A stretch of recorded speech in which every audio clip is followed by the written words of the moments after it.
नमस्कार, स्वागत है आपका मुनाफे की मंडी में, जहां हम आपको कमोडिटी मार्केट की तमाम खबरों के साथ बेहतरीन ट्रेडिंग कॉल्स भी हम लेकर आपके लिए आते हैं। सबसे पहले मेहमानों से परिचय करवा दें।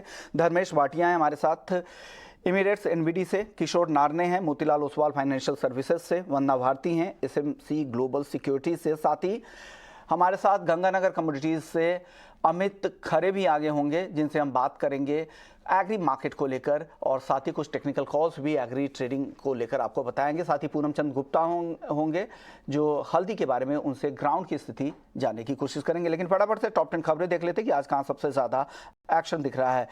गोल्ड सिल्वर की अगर बात करें तो कल की तेजी के बाद यहां पर दबाव दिख रहा है। करीब करीब 150 रुपए की कमजोरी दोनों ही काउंटर में दिख रही है। 61,300 के नीचे सोना। चांदी की बात करें तो 77,300 रुपए के आसपास चांदी एमसीएक्स पर कारोबार कर रही है। कच्चा तेल 0.25% तक की गिरावट है, 6,000 के आसपास एमसीएक्स पर और $77 के नीचे ब्रेंट क्रूड का भाव ट्रेड करना है। नेचुरल गैस की बात करें तो यहाँ पर 1.25% की गिरावट है, 185 रुपए के नीचे एमसीएक्स पर ट्रेडिंग हो रही है। कॉपर हल्की गिरावट, कॉपर ही नहीं जितने भी बेस मेटल्स है आज यहाँ पर दबाव दिख रहा है। चीन से मांग को लेकर अनिश्चितता का माहौल है, उससे यहाँ पर दबाव बना है। एग्री मार्केट की अगर बात करें तो इसबगोल जहाँ पर तेजी का रुख है, करीब 1% मजबूती के साथ 24,800 रुपए के आसपास एनसीडीएक्स का इसबगोल का वायदा ट्रेड कर रहा है। ग्वारगम और ग्वार सीड की बात करें तो यहां पर तेजी है। ग्वारगम करीब करीब 0.5%, ग्वार सीड 0.25% की तेजी के साथ कारोबार कर रहा है। हल्दी की बात करें तो जबरदस्त तेजी है, 3% तक की तेजी दिख रही है। इंट्राडे में तो 7,700 रुपए के ऊपर भी चला गया, लेकिन अभी भी 7,600 के ऊपर हल्दी ट्रेड कर रही है। जीरे की बात करें तो यहां पर भी मजबूती है, 47,200 रुपए के आसपास जीरा का वायदा ट्रेड कर रहा है। धनिया में दायरे में कारोबार 6,800 रुपए के आसपास।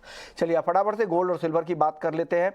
धर्मेश जी, क्या लग रहा है गोल्ड और सिल्वर में? एक अहम डेटा भी है यूएस सीपीआई के, जिन पर फेड की भी नजर रहेगी। इससे पहले क्या ट्रेडर्स को क्या सलाह देंगे आप गोल्ड और सिल्वर में?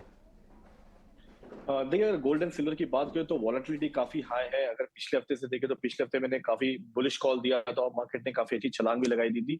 बट अभी मुझे लगता है कि मार्केट में थोड़ी सी स्लो डाउन है, प्रॉफिट बुकिंग काफी हाई लेवल पे दिख रहा है और प्राइस यहाँ से कहीं ना कहीं तो एटलीस्ट 100 से 150 रुपए की गिरावट पे आपको दिखा सकता है।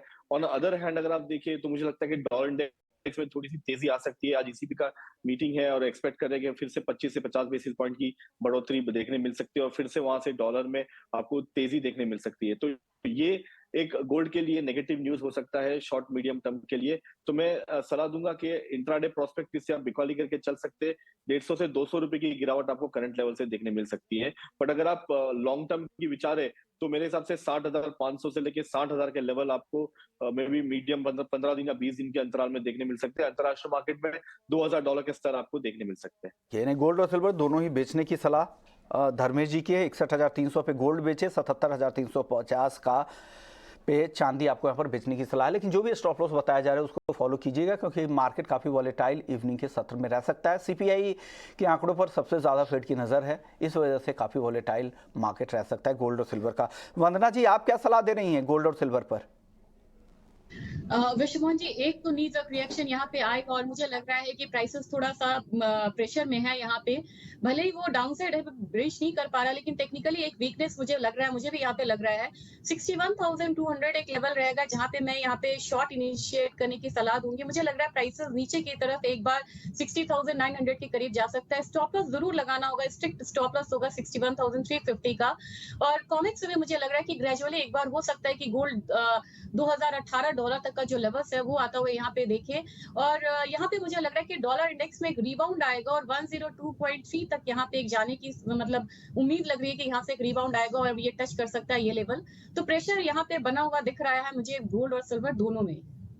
वक्त की एक बड़ी खबर आ रही है इक्विटी मार्केट के लिहाज से और ओवरऑल ये मार्केट की एयरलाइंस के हिसाब से काफ़ी बड़ी खबर है। गो फर्स्ट की इंसॉल्वेंसी याचिका को एनसीएलटी से मंजूरी मिल गई है। इस वक्त की बड़ी खबर आपके लिए ये एक अहम अपडेट, इंसॉल्वेंसी के लिए जो याचिका दी गई थी एनसीएलटी में गो फर्स्ट की तरफ से, उसको मंजूरी एनसीएलटी से मिल गई है। ये एक अहम अपडेट जिस पर इस पर और भी डिटेल्स हम आपके लिए आगे लेकर आएंगे और साथ ही इसी खबर को और आगे हमारे साथ विस्तार से बताएंगे। लेकिन इस वक्त का जो अहम अपडेट है वो है कि गो फर्स्ट की इंसॉल्वेंसी याचिका को एनसीएलटी से मंजूरी मिल गई है। इस पर और भी अपडेट के साथ हमारे रिसर्च एनालिस्ट और साथ ही रिपोर्टर से भी ये खबर और जानेंगे, लेकिन इस वक्त की ये एक बड़ी खबर है क्योंकि जिस तरह से इंसॉल्वेंसी की याचिका को गो फर्स्ट ने एनसीएलटी में दाखिल की थी और वहाँ से इसकी मंजूरी मिल गई है।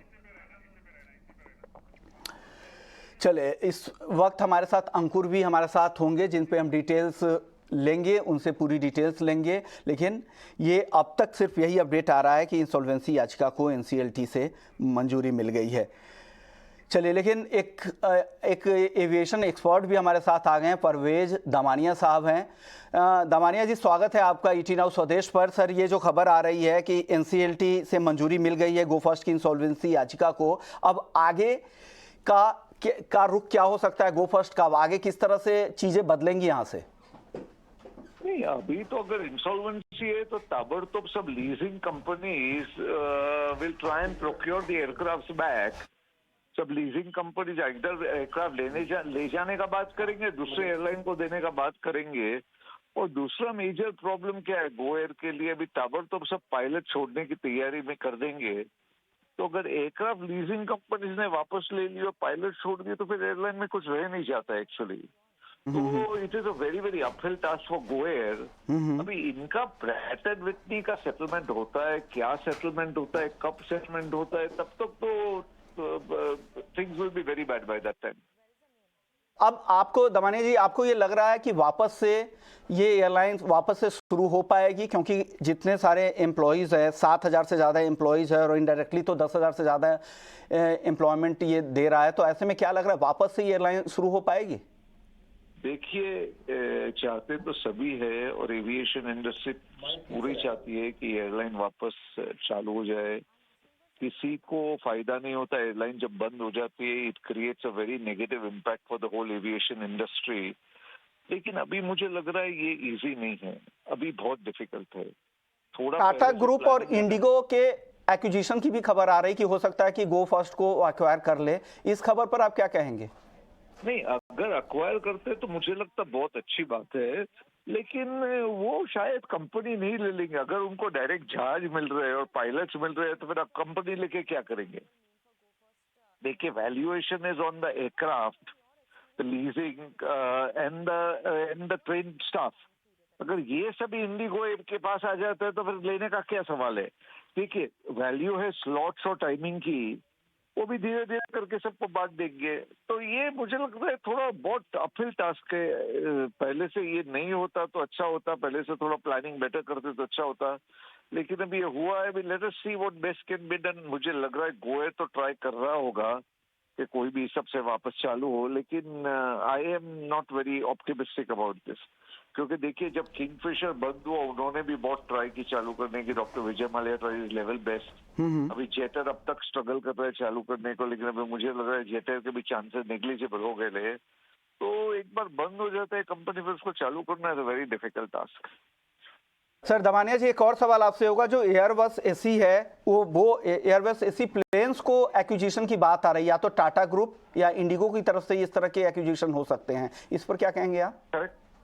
तो लीजिंग, देखिए, लीजिंग कंपनी जिसने प्लेन्स दिए हैं, instead of the planes going back to America और सिंगापुर, इंडिया में वो लीज ट्रांसफर है तो सबके लिए ठीक है ना। ओवरनाइट टाटा या इंडिगो को एयरक्राफ्ट मिल जाते हैं और वो लीजिंग कंपनीज को पूरा खर्चा, लिटिगेशन बच जाता है, taking the aircraft back to Singapore, America and getting it back. और देखिए, अच्छी बात क्या है कि जो प्लेन्स इंडिगो जो प्लेन्स गो एयर यूज कर रहा है, वो सेम प्लेन्स विस्तारा यूज कर रहा है, same planes Air India use कर रहा है, सेम प्लेन्स इंडिगो यूज कर रहा है। स्पाइस छोड़ के सब प्लेन सेम वापर रहे, तो same pilot, same aircraft, everything is same, तो उनको बहुत इजी जाएगा ना। और ओवरनाइट इतना बड़ा एक्सपांशन हो जाने, 55-60 एयरक्राफ्ट से छोटी बात नहीं, 60 एयरक्राफ्ट इंडक्ट करना, तो ये तो ओवरनाइट इंडक्शन हो जाता है। और leasing companies will be also very happy to give the aircraft to Tata और IndiGo. Both are very highly successful airlines और लीजिंग कंपनीज को बहुत कॉन्फिडेंस रहेगा ये दोनों कंपनीज में। तो ये सब हो सकता है, मुझे लग रहा है अभी। जी, दमानिया जी, मेरा नाम अंकुर मिश्रा है, मैं भी मुंबई स्टूडियो से आपसे बात कर रहा हूं। मेरा ये सवाल जो है, बाकी जनरली बोला जाता है इस तरीके के जैसे ही मोरेटोरियम अब किक इन होगा, मतलब कोई एसेट की सेल नहीं हो सकती, किसी भी तरीके का कोई ट्रांजैक्शन नहीं हो सकता। तो मेरा एक सवाल तो ये रहेगा कि क्या इससे बाकी एयरलाइन को फायदा, मार्केट शेयर का आपको कितना लगता है कि अगले 1 महीने में हो सकता है? अरे मिश्रा साहब, फेयर्स कहाँ के कहाँ पहुंच गए। बाकी एयरलाइंस को लोड ऑलमोस्ट 90-100% पे चल रहा है। बाकी एयरलाइंस को जबरदस्त फायदा हो जाएगा और पैसेंजर ट्रैवलिंग पब्लिक को बड़ा जबरदस्त नुकसान हो रहा है। फेयर्स कहाँ से कहाँ पहुंच गए। It is become absolutely unaffordable for people to fly. और दूसरी एक बात है, जो लोगों ने गो एयर के टिकट लिए हैं, अभी गो एयर क्रेडिट नोट दे रहा है। क्रेडिट नोट का जब क्या फायदा है जब एयरलाइन चालू ही नहीं होने वाला है। तो क्रेडिट नोट लेके बेचारे पैसेंजर लोग, जो कोई श्रीनगर में अटका, कोई लेह में अटका, कोई गोवा में अटका, दिल्ली से गोवा गया, गोवा से at a time flight cancel होगा। अभी उसको क्या रेट में टिकट मिलेगा गोवा दिल्ली को, उसका दम निकल जाएगा खरीदते खरीदते। और वो क्रेडिट नोट का क्या करेगा? Immediately Go Air should at least refund the money. ठीक है, गो एयर बहुत बड़ा ग्रुप है, they have huge assets in other companies, so they should at least make sure that the passenger gets paid their money। ना उतना तो कर सकते कम से कम। अभी डीजीसीए ने बुकिंग बंद कर दिया। अरे अभी क्या सब खत्म हो गया, उसके बाद क्या बुकिंग बंद करना और क्या कुछ नोटिस देना उनको।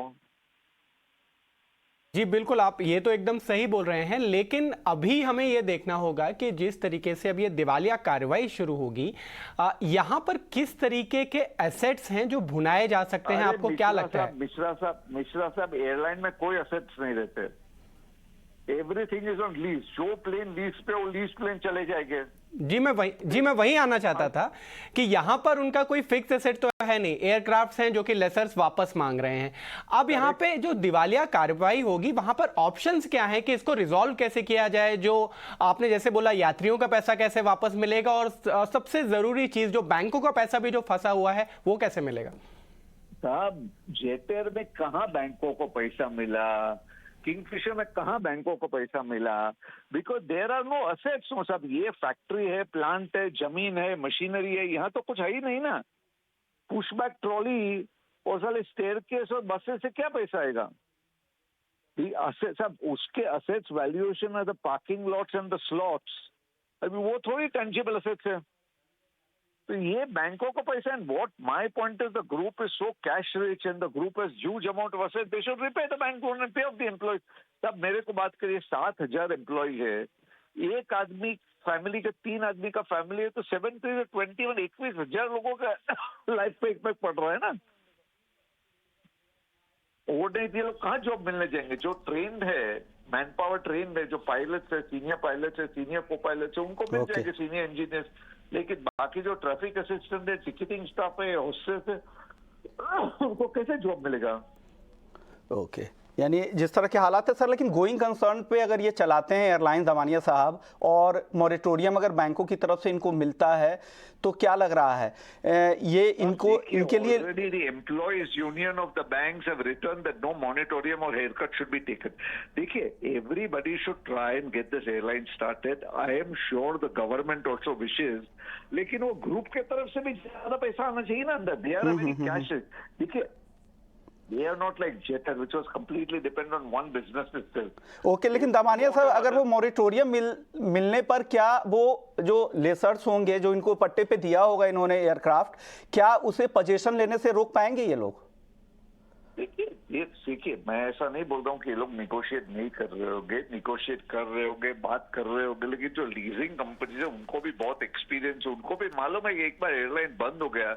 देखिए, airline survives on future booking. Okay, आज आप 10 तारीख का टिकट बुक करते, 20 तारीख का टिकट, तो फ्यूचर पैसा आते रहता है। अभी जब गवर्नमेंट ने बुकिंग ही बंद कर दिया है, कोई पैसेंजर बुक करने को तैयार, तो फ्यूचर मनी भी आना बंद हो जाएगा ना। देखिए, fuel companies will encash the bank guarantees, airport authorities will encash the bank guarantees. So starting again is a very uphill task. जितना every day is costing them, every day is affecting the future of the airline. Okay, शुक्रिया Damania sir, आपने वक्त निकाला हमारे लिए और पूरी details बताई कि क्या स्थिति बन सकती है। लेकिन इस वक्त की बड़ी खबर यही है कि गो फर्स्ट की इंसॉल्वेंसी याचिका को एनसीएलटी से मंजूरी मिल गई है। 19 मई तक गो फर्स्ट की सभी उड़ानें रद्द हैं और एनसीएलटी ने गो एयर के मैनेजमेंट को सस्पेंड कर दिया है। शुक्रिया अंकुर आपका भी, आपने वक्त निकाला और अपडेट भी बताया और साथ ही दमानिया साहब से आपने जो ज़रूरी जानकारी थी वो हासिल की। शुक्रिया सर। चलिए आगे बढ़ते हैं, कमोडिटी मार्केट का रुख करते हैं। हमारे सभी मेहमान बने हुए हैं, धर्मेश भाटिया साहब, किशोर नाने जी और वंदना भारती बनी। हम गोल्ड सिल्वर की बात कर रहे थे, अब छोटे छोटे जवाब आप सभी एक्सपर्ट से चाहेंगे। किशोर सर, आपसे अब मेरा सवाल होगा गोल्ड सिल्वर को लेकर। अहम डेटा है सीपीआई के डेटा, उससे पहले गोल्ड और सिल्वर के ट्रेडर्स के लिए क्या सलाह देंगे आप? Good morning Vishwaman. यहाँ पे आई थिंक वीकनेस जारी रहेगा। मेरे हिसाब से यहाँ पे कुछ बड़ा उम्मीद नहीं है एंड डॉलर आज थोड़ा सा मजबूत भी है और उस हिसाब से भी इसमें बिकवाली बनता है। सो दोनों गोल्ड एंड सिल्वर से अगर गोल्ड अगर देखें 61,400 के आसपास बिकवाली करके चल सकते हैं। 61,650 का आप स्टॉप लॉस मेंटेन कर सकते हैं। 60,900 का टारगेट। और सिल्वर आई थिंक 77,500 के आसपास आप बेच सकते हैं 76,500 का टारगेट के लिए। सो दोनों में बिकवाली का राय रहेगा। जी पे क्या करना चाहिए, वंदना जी क्या करें? लग रहा है कि यहाँ पे बिकवाली की सलाह मैं दूंगी। मुझे लग रहा है कि 77,200 एक लेवल रहेगा जहाँ पे सेलिंग इनिशिएट करना चाहिए। 76,200 तक के यहाँ पे टारगेट्स रहेंगे। स्टॉप लॉस इसके लिए लगाना होगा 77,600 का। थोड़ा शॉर्ट टर्म जाए तो मुझे लग रहा है कि प्राइसेस नीचे की तरफ 76,000 भी आ सकता है। धर्मेश जी आप क्या सलाह दे रहे हैं, कच्चे तेल में क्या करना चाहिए यहाँ से? और साथ ही एनजी में भी कॉल बता दीजिएगा। देखिए, कच्चे तेल में भी मुझे लग रहा है कि छोटी अवधि के लिए आप अपने बिकवाली करके चल सकते हैं। मार्केट में थोड़ी सी दबान रहेगी। जिस तरह किशोर ने भी कहा है कि डॉलर में मुझे लगती है कि थोड़ी बढ़त हो सकती है और प्राइस यहाँ से 103 104 की तरफ बढ़ सकता है। वो टाइम पे काफी आपको प्रेशर देखने मिल सकता है। तो कच्चे तेल में मैं रेकमेंड करूंगा यहाँ पे बिकवाली करने की। रही नेचुरल गैस की बात, तो नेचुरल गैस काफी विपरीत कमोडिटी है, ये काफी वॉलेटाइल होती है और अगर आप देखिए तो डाउनसाइड रिस्क काफी लिमिटेड है। तो मैं नेचुरल गैस में बाई की सलाह दूंगा। 180 के लेवल पे आप यहाँ पे बाइंग इनिशिएट कर सकते हैं। अपसाइड फिर से 195 और 200 तक के लेवल्स के लिए आप नेचुरल गैस में अपनी पोजीशन बिल्डअप कर सकते हैं। किशोर सर क्या लग रहा है यूएस में जिस तरह की दिक्कतें हैं, हालांकि यूएस की तरफ से ये भी खबर आ रही है कि स्ट्रैटेजिक पेट्रोलियम रिजर्व के लिए जो खरीदारी है वो भी अब शुरू करेंगे जल्द ही, उसकी भी प्लानिंग चल रही है। साथ ही जिस तरह से डेट सीलिंग को लेकर गतिरोध अभी तक बना हुआ है, डेट डिफॉल्ट को लेकर चिंता है, ऐसे तमाम चीज़ों के बीच में क्रूड की जो रिकवरी आई है लोअर लेवल से 7-8% की, वो टिकने वाली है, क्या करना चाहिए? छोटा जवाब सर। आई थिंक छोटे अवधि में एक्चुअली क्या है कि रेंज बाउंड मार्केट है। सो जैसा धर्मेश ने बोला है कि प्रॉब्ली आज इंट्राडे में डॉलर की वजह से थोड़ा बहुत वीकनेस देख सकते हैं, बट मुझे लगता है कि यहाँ से एक पुल बैक रैली भी एंटिसिपेट कर सकते हैं। तो 6100 का जो कॉल ऑप्शन में इसका बाइंग का सलाह दूंगा। 60 रुपए के आसपास स्टॉप लॉस रख सकते हैं। 85 के आसपास मिल रहे हैं तो 15 रुपए का स्टॉप लॉस के साथ आप इसमें 15 या 25 रुपए के स्टॉप लॉस के साथ आप ट्रेडिंग कर सकते हैं। और 85 रुपीज़ का जो 6100 का कॉल है 140 130 तक भी अपसाइड है। सो यहाँ पे जो लो रिस्क स्ट्रेटेजी अगर करना है तो कॉल ऑप्शन लेके चलना चाहिए कि एक इंट्राडे में पुल बैक शाम को एक्सपेक्ट कर रहा हूँ के लिए ये कॉल है, इस बात का आप ध्यान रखिएगा। फ्यूचर्स में भी करे तो स्टॉप लॉस लगा ले, इस दायरे का रेंज का फायदा उठाना है क्योंकि ऊपर में भी दबाव आ रहा है, लोअर लेवल पर भी बाइंग आ रही है। अब बात बेस मेटल्स की कर लेते हैं। बेस मेटल्स में सबसे ज़्यादा चिंता चाइना को लेकर है क्योंकि अप्रैल में जो इंपोर्ट के जो डेटा आए थे कॉपर के चाइना के, वो काफ़ी कमज़ोर थे। साथ ही ओवरऑल भी वहाँ के घरेलू डोमेस्टिक रिकवरी को लेकर चिंता है। वंदना जी कोई टॉप पिक मेटल में आज? बिल्कुल मुझे लग रहा है कि कॉपर में इसका जो प्रेशर है वो देखने को मिलेगा। तो 750 पे सेलिंग का एडवाइस करूंगी। 744 तक का मुझे लग रहा है कि फॉल आ सकता है। 753 का एक स्टॉप लॉस लगाना होगा। एल्यूमिनियम में भी मुझे लग रहा है कि वीकनेस आएगा। 1 से 1.5 रुपए तक का फॉल इंट्राडे में देखने को मिलेगा। और कॉपर के साथ साथ क्रूड का भी डेटा चाइना से निगेटिव आया है और आने वाला जो डेटा है इस हफ्ते का जॉबलेस क्लेम भी यहाँ पे निगेटिव आना है। तो तमाम जो डेटा है वो वीकनेस की तरफ इंडिकेट कर रहा है। धर्मेश जी आपकी टॉपिक क्या होगी, कोई बेस मेटल्स में अगर करना हो आपको ट्रेड तो? देखिए मेरी बेस मेटल में थोड़ी विपरीत ट्रेड है। मैं अभी भी बुलिश हूँ। इनफैक्ट पिछले हफ्ते भी मैंने कहा था कि बेस मेटल में थोड़ी सी तेजी आ सकती है। ऑलमोस्ट 10 रुपए की तेजी आपको पिछले हफ्ते से देखने मिली है। ये तेजी बरकरार रहेगी। एक्सपेक्ट करिए कि थोड़ी सी अगर पुल बैक आती है तो मैं बाइंग की सलाह दूंगा। 755 के टारगेट के लिए आप कॉपर में निवेश करके चल सकते हैं। अगर आप देखें तो 3 हफ्ते से अगर आप देखें तो 6 से 7 रुपए की बढ़त आपको हफ्ते दर हफ्ते देखने मिल रही है। तो पोजिशनली काफी बिल्डअप हो रहा है। प्राइस 730 के नीचे जा नहीं रहा है और अपसाइड 780 के ऊपर टिक नहीं रहा है। तो अपसाइड मोमेंटम काफी हाई है, तो मैं बाय की तरह सलाह दूंगा और डिप पे बाय की रिकमेंडेशन रहेगी मेरे कॉपर में। किशोर सर, आपको भी लग रहा है कॉपर आज खरीद कर जाना चाहिए? या आई थिंक एग्जैक्टली मेरा भी सिमिलर धर्मेश जैसा ही कॉल है। 748 के आसपास कॉपर खरीद के चलना चाहिए। 744 का स्टॉप लॉस मेंटेन करना चाहिए। टारगेट 755 756 हो सकता है। आई थिंक शॉर्ट टर्म में एक अच्छा खासा रैली इसमें कंटिन्यू होना चाहिए। चलिए फटाफट से एग्री मार्केट की बात कर लेते हैं। हमारे साथ दो और मेहमान हैं, अमित खरे हैं जीसीएल से और साथ ही पूनम चंद गुप्ता भी है। पूनम जी, ग्राउंड पर क्या हो रहा है हल्दी में? लगातार तेजी फिर से दिख रही है हल्दी की, क्या करना चाहिए यहाँ पर? यहाँ पर अभी हर मंडियों में अराइवल काफी कम आ रही है वैसे, क्योंकि बरसात जो है लास्ट वीक में काफी अच्छी हो गई है और अभी भी आसमान उतना साफ नहीं है। तो लोग जो किसान लोग हैं डर के अभी मंडियों में माल कम ही ला रहे हैं। वैसे बाजार में 500-700 रुपए की ऑलरेडी तेजी आ चुकी है। इसमें और लगता है कि 200-300 रुपए बढ़ सकते हैं, क्योंकि जो डिमांड एंड सप्लाई का जो डिफरेंस है वो बढ़ते जा रहा है। और रुपए अगर और तेज हो तो हल्दी को बेच दे पूनम चंद जी? हाँ, बेच सकते हैं सब। और इसमें अगर 4-5% का इसमें अगर सब बढ़ोतरी होती है फिर अपन बेच के चलना ज्यादा अच्छा है। यानी क्लाउडी वेदर है, आसमान साफ नहीं है, आवक कम है किसानों की तरफ से, उसका यहाँ पर दबाव दिख रहा है। साथ ही एक्सपोर्ट डिमांड तो है ही। अमित, एक्सपोर्ट की हेलो, हाँ बोलिए ना। एक्सपोर्ट की डिमांड भी ऊंचे भाव में नहीं आ रही सब। कल भी यहाँ पे 68 से 70 रुपए में काम हुए हैं बांग्लादेश के। उसके ऊपर वो लोग लेने में इंटरेस्ट नहीं बता रहे हैं। तो इस हिसाब से लगता है कि 4 से 5 रुपए की अगर तेजी आती है 1% तो आराम से बेच सकते हैं। ओके, अमित जी क्या करना चाहिए हल्दी में? आज की तेजी पर क्या सलाह देंगे आप? जी, हल्दी में हमने देखा कि 6500 रुपए के आसपास के स्तर से एक अच्छा निचले स्तरों से एक अच्छा मूवमेंट देखने को मिला है। प्राइजेस लगभग निचले स्तरों से 1200 रुपए के आसपास तेज हो गए हैं। अभी भाव जून वायदा हल्दी का 7800 के आसपास है। तो मैं ट्रेडर्स को सलाह दूंगा कि यहाँ पे अगर उनके पास माल है तो वो एक मुनाफा वसूली करें। मेरे को लगता है प्राइजेस वापस फिर से एक बार 7300-7200 की रेंज में अगर आते हैं तो वहां पे वापस फिर से खरीदारी के लिए ट्रेड लिया जा सकता है। तो मौजूदा स्तरों पर एक बार में मुनाफा वसूली की मुनाफा वसूली करें, लोअर लेवल पे फिर से खरीदारी करें। जीरे में क्या करें अमित जी? जीरे के भाव में भी हमने देखा कि काफी अच्छा मोमेंटम तेजी का बना हुआ है। अभी भाव लगभग लाइफ टाइम हाई के आसपास ही है। अभी जून वायदा जीरे का जो करंट भाव है वो 47,800 के करीब है। मौजूदा स्तर पर इसमें खरीदारी कर सकते हैं। 47,200 रुपए के नीचे का स्टॉप लॉस लगा के चलें। मेरे को लगता है प्राइजेस 48,400 के आसपास तक देखने को मिल सकते हैं। ग्वार सीड और ग्वार गम, छोटा जवाब दीजिएगा अमित जी, क्या करें आज? ग्वारगम 11,800 के करीब बिकवाली करें। 11,100 के आसपास का टारगेट लेके चलें। 12,200 का स्टॉप लॉस। वहीं पे ग्वारशीट में 5820 के करीब बिकवाली करें। 5930 रुपए का एक स्टॉप लॉस लेके चलें। 5650 से लेके 5550 के टारगेट इसमें जो है छोटे टर्म में देखने को मिल सकते हैं। वंदना जी, कॉटन केक की आवक तो पिछले एक हफ्ते से काफी बढ़ गए हैं, उसका दबाव भी दिख रहा है, क्या करना चाहिए? कॉटन केक बेच कर जाए आज भी? जी, प्रेशर बरकरार रहेगा यहाँ पे। 2750 पे यहाँ पे मैं सेलिंग की सलाह दूंगी। 2680 तक प्राइसेस नीचे की तरफ लग रहे हैं। स्टॉप लॉस जरूर लगाना होगा 2775 का।